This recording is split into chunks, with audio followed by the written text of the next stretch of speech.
So today I want to talk about 5 things that I've learned from using my Sony A7 II. Hey, welcome back to another video. If you're new here, my name is Kwame. I'm a photographer and videographer based out of Denver, Colorado. And today I want to talk about 5 things that I've learned from my A7 II that I didn't think about when I first got it, or even some of the reviews that I've done before. If you haven't seen any of those videos, I will have links down below or somewhere around here where you can check out some of those older videos about this camera.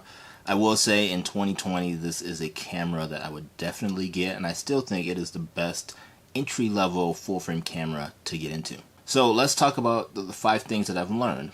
Number 5 is having a camera that makes you want to take pictures really does matter. Right? Every time I see this camera, every time I pick it up, it really makes me want to go out and take pictures. They don't have to be great pictures, and really it's just pictures around the house, since that's what we're doing a lot of these times. But I really am more aware of, how much fun it is to take pictures again. And not to say that my G9, which I'm using right now, doesn't do that. It does, but it's totally different than this one. For some reason, this camera, I just love picking it up. I love taking pictures with it. I love the pictures I get from it. Whereas with the G9, I love that camera. I love using it, but I love it because it has all the little dials and it's really fiddly.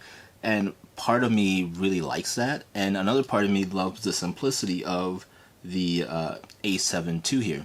If you are looking at getting a new camera, and it doesn't have to be this one. This is just one I'm referencing for this video, but when you are looking at getting a new camera or a phone, whatever, think about getting something that's going to give you joy in using it every single day, or whenever you do use it. Find the thing that's going to bring you the most joy.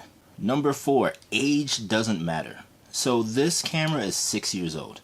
You would think I would have to get the latest and greatest Sony camera, or like the Sony AR line, especially like the new one, which shoots like 60 something megapixels. But it really doesn't matter, you guys. Like, this camera, 6 years old, is a great camera still.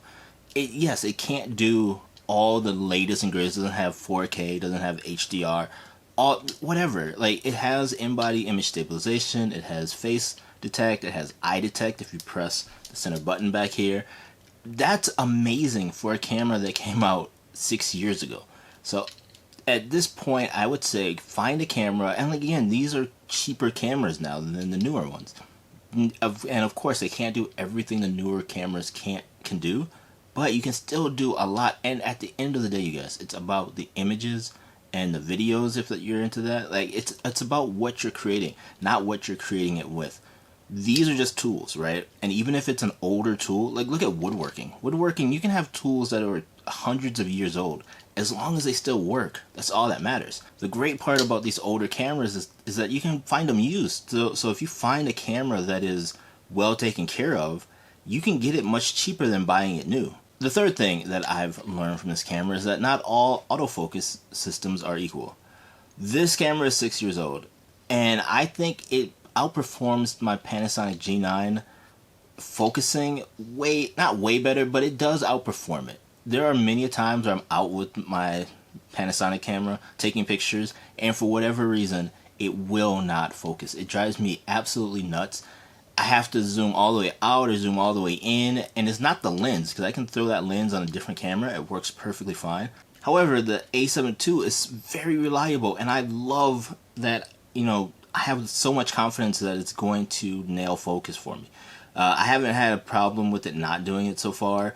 Of course, I'm still using the kit lens, which that says something. The fact I'm still using the kit lens on this camera means that it's a good lens. I've looked at the Tamron 28-75, I think it is, the 2.8, and I've been tempted to get it, but at the same time, I'm like, this lens works great. The autofocus is really good.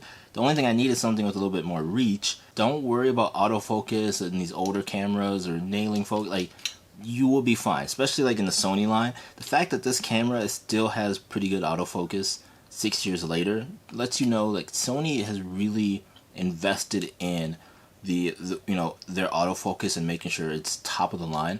Granted, I've used like the Canon line of cameras where they have the dual pixel autofocus, which is amazing, It's not on that level, but it's really good, you know, for taking pictures of your family, pets, landscapes, even wildlife. You're going to be fine with an older camera like this. Number 2, ecosystems. So ecosystems matter more than I realize, right? The great part about the Sony E-mount system is that all their lenses will work across all their E-mount cameras, right? So if you start with a A7 II, an A6100, A6600, the A9, you can use your lenses across all those cameras. Granted, the lenses will work a little bit different because like the A7 is a full frame camera and the A6100 is a crop sensor camera and APS-C camera, so your lens is going to look different. But even with that, it's really nice to know that if I picked up an A6600,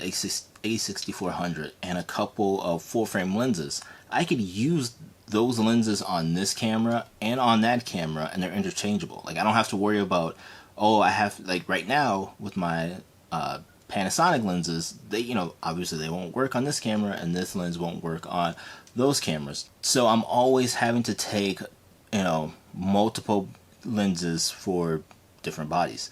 The nice part with owning like another E-mount camera is I could have a couple of Sony E-mount lenses and they would work across both cameras. And lastly, the thing that I've learned from this camera is that size doesn't matter. I'm talking about sensor size, pervs. So sensor size doesn't matter. I've taken pictures with this camera and my Panasonic G9, and there are times, I'm not gonna lie, I forget which camera I've taken that image with. I have to look at the EXIF data to see which one it is. Now, there are images that I've taken with the A7 II that I can clearly tell that it is from this camera because of the shallow depth of field. But if I'm looking at like an f11 image, you know, something that a lot of things are in focus, I really can't tell, to be honest. Now, I do love using my Sony camera, and I will keep using this camera, and I'm going to invest more into the glass and things like that. So I'm not leaving that out. But if you are just getting into photography and you've heard people say, oh, you got to get a full frame camera if you're not a real photographer, it's total BS, you guys. You don't need that. I have a video showing the exposure levels that you can get out of both of these cameras here, and it's pretty amazing what you can do here in 2020 with the camera. And granted, both of these cameras are old. So this is a 6-year-old camera, and the G9 I think is like a 3-year-old camera now. So they're, you know, this is ancient in camera technology, and this one is, you know, middle age, early retirement type of camera. So those are the 5 things that I've learned from owning my A7 II. I still love this camera. I still recommend it to anyone who's thinking about getting into a full frame for the first time. It is dirt cheap. I love the look. I love the colors I get out of this. It is really small, even though I am going to pick up a battery pack or a battery grip, because the batteries aren't the greatest. Like, they work, but you know, if I'm going on a trip or something, I'm going to want more batteries at some point. But other than that, it is still such a joy to use this camera. I've already committed to keeping this camera for at least 3 years. Same with my Panasonic G9. These cameras are going to stay with me for a long time. I could, you know, as long as I can open the files that I'm taking with these cameras, I will keep them. Unless something really truly comes out and blows my mind and I would like to get it. But at this point, these cameras are great. As always, you guys, thank you for watching these videos. I really do appreciate you guys taking the time out today to watch these videos. Everything I've talked about today, I will have links down below. I will also have links on my website, kwame.me. If you have a few minutes, please go over, check it out. Let me know what you think of the website. I am making changes all the time. Especially right now, I'm going to really start focusing on the website, making it a place where people have like resources to learn new things, you know, especially with the iPad and iOS. I have so much to say about WWDC from a photography and creative standpoint, photography video standpoint. I'm really excited about that. I'm really excited about iPad OS 14. So stay tuned for those videos coming out. I do want to do a little bit more research, understand a couple more things before I put out a reaction video, but I will be putting out a video about that shortly. As always, thank you guys for watching this video, and I will see you in the next one. Talk to you later. Bye bye.